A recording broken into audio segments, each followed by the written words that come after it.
हरिओम। आनंद शांडिल्य के YouTube channel पर सभी दर्शकों का हार्दिक स्वागत है। दर्शकों, आज गया जी के बारे में चर्चा करेंगे कि वहाँ पर पितरों का श्राद्ध कर्म आदि करने से क्या पितर प्रसन्न होते हैं। जो गया जाने में समर्थ होते हुए भी नहीं जाता, उसके पितर सोचते हैं कि उनका संपूर्ण परिश्रम निरर्थक है। अतः मनुष्य को पूरे प्रयत्न के साथ गया जाकर सावधानी पूर्वक विधि विधान से पिंडदान करना चाहिए।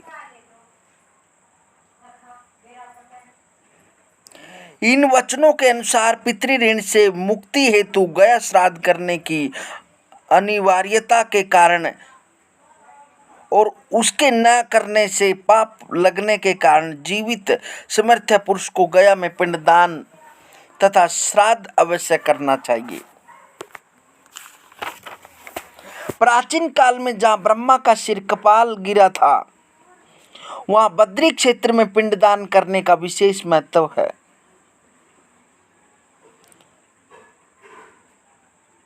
प्राचीन काल में जहाँ ब्रह्मा का सिर कपाल गिरा था, वहीं बद्री क्षेत्र में जो पुरुष पिंडदान करने में समर्थ हुआ, यदि वह मोह के वशीभूत होकर गया में पिंडदान करता है तो वह अपने पितरों का अधःपतन करा देता है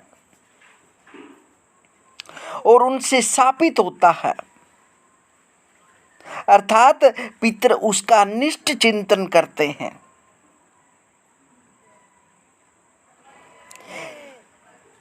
हे नारद, मैंने आपसे यह कह दिया।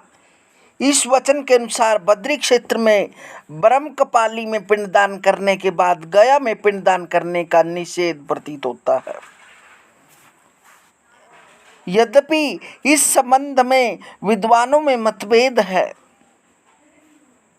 कुछ विद्वान गया श्राद्ध को नित्य मानते हुए इस वचन को निषेध परक नहीं मानते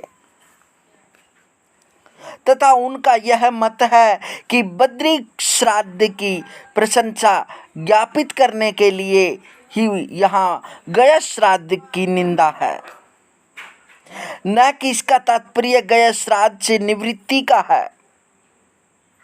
उनके अनुसार उपर्युक्त वचनों में प्रभु उपमान पद का तात्पर्य यह है कि बद्री क्षेत्र में स्थित ब्रह्म कपाली में श्राद्ध करने का सामर्थ्य होने पर भी यदि कोई व्यक्ति मोहवशात गया में ही अपने पितरों का श्राद्ध करके संतुष्ट हो जाए तो उसके पितृगणों का अधःपतन हो जाता है तथा उसे उनके शाप का भागी होना पड़ता है। इस प्रकार समर्थ रहते हुए भी गया श्राद्ध के उपरांत ब्रह्म कपाली में श्राद्ध अवश्य करना चाहिए, परंतु कई विद्वानगण इस तरह से सहमत नहीं हैं। उनका मानना है कि सिरे कपालम इत्यादि वचन स्पष्ट रूप से निषेध वचन है।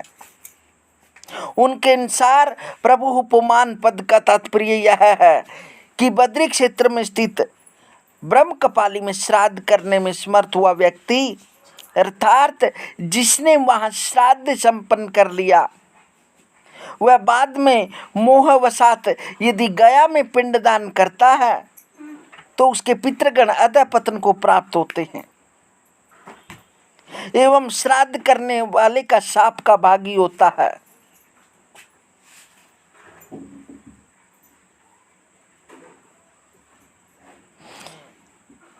उनके मत से सिद्धांत रूप में कृत्य या कृत्य के विचार से रहित होना ही अविवेक अर्थात मोह है।